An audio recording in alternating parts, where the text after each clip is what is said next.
Hello, everybody. I'm Dr. Jesse Jackson, the third best-selling author and facilitator of the Don't Kick 'Em Out book and training series. I want to share some vital things with you that are key pillars to having a successful school year and being productive all school year, and that's preventing how to prevent staff burnout. It is a strategy to do it, but you have to be aware that burnout exists. Burnout is more than physical fatigue.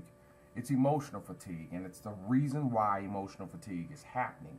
It's when you have young people who bring stress to you every day. So anyone, let's just say anyone, if there's anyone in your life that is bringing stress to you and their problems, they often unconsciously or sometimes consciously attempt to put their problems off on you. So we often understand, and this is what our program's all about, understanding what problems that kids come to school with and being able to strategically help the kid help themselves.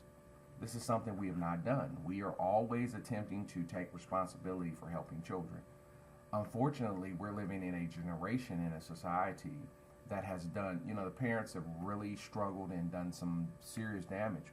Where unfortunately, there are young children that you are having to learn how to teach how to overcome personal problems and find a reason not to fail. Being a loser is not okay. Just because you have traumas is not okay. But you can't try to start motivating the kid till kids are aware of what's going on with them. And so the teacher is bearing the brunt of it. The teacher is the one getting burnt out because the teacher is unaware that the stress is being dumped on them. What I do is I have a list. I've identified the points of the school year where we'll see burnout. I call it a 40 weeks of energy chart. And we look at through the school year per week where burnout tends to be historically very strong. Let's take a look. Now you see here, right now we're in August, so you see here the energy looks pretty good. People typically feel pretty good when school gets going, but you can see here right at the second week of September, that's when teachers hit that wall. That's when the reality kicks in. It's not summer break anymore. There's no more hanging out, sleeping in late. I'm in for 9 months, and so they burn out. And it's like an athlete who comes out with high energy, but then hits the wall early and gets tired and fatigued in the first quarter. Same thing. So notice that by October, typically October and March are the best months of the school year that I've found for faculty because they're in a groove. They've kind of built up their momentum. It's just like a student. This is why summer break is kind of becoming obsolete and kind of foolish, because as soon as the kid gets ready to learn, we give them a break. As soon as we get the kids ready, it's Thanksgiving break. As soon as we get rolling, it's Christmas break. As soon as we get the kid, in learner mode, they testing in March and April, some in May, we let them go. And that's why it's so hard. We got to start over. So you see here in November and December are really tough and bad months for staff and for kids. Why? Holiday time is about what? Family. Well, that's the sore spot for many of our kids, family. So depression is very prevalent around holiday time with adults, definitely with children, and you see that many of our kids start acting up around that time. Why? I'm leaving away from stability. I have to go face some brutal realities.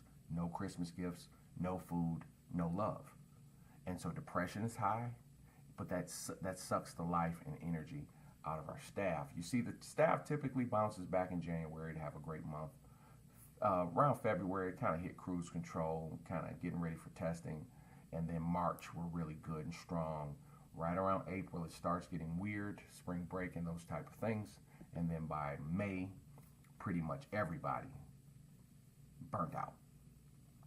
So this is why we strategically put our training program together to be able to combat those weak months. Because it's very true. It checks out. You keep the 40-week chart up in your school and you just watch the energy level. So the thing is, since you know these are tough times, be smart, be proactive. The reason why we always do trainings at the end of the school year, and many of our schools do, because you always want to make sure you close a school year out right. You do not want to back into a school year with any school. Back out of a school year. You don't want to end and people just counting down days. People are looking for new jobs, but they're not going to tell the principal to 2 weeks before school and crap like that. It is vital to have training at the end of the year to to close things out with perspective and make sure that we end our school year strong, no days off.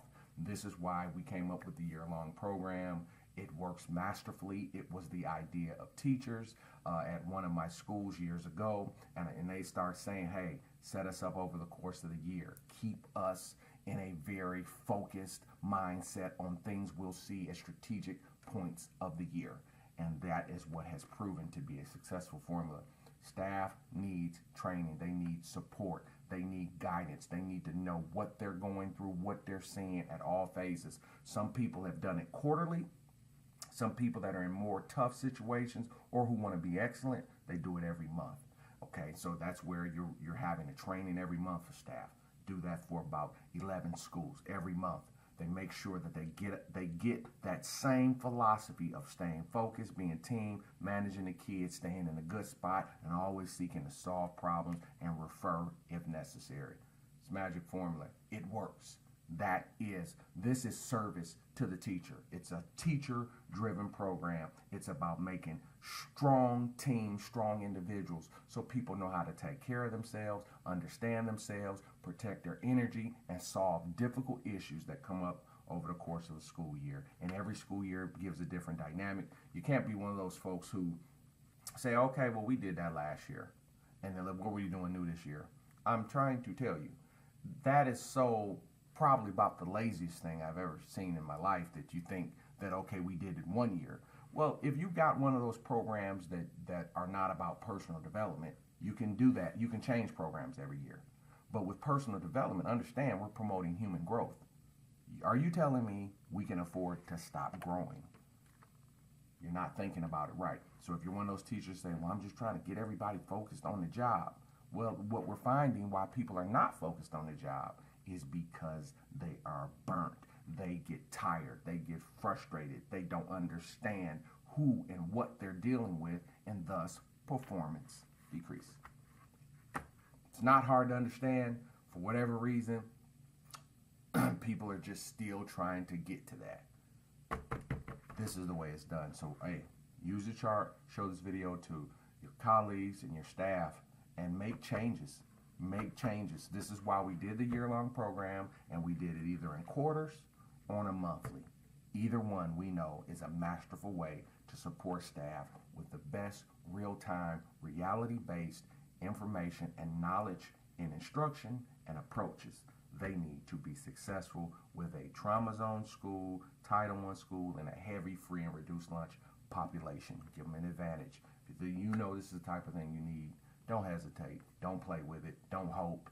Find a way to do it. And call us today. I'm Dr. Jackson. I'll see you next time.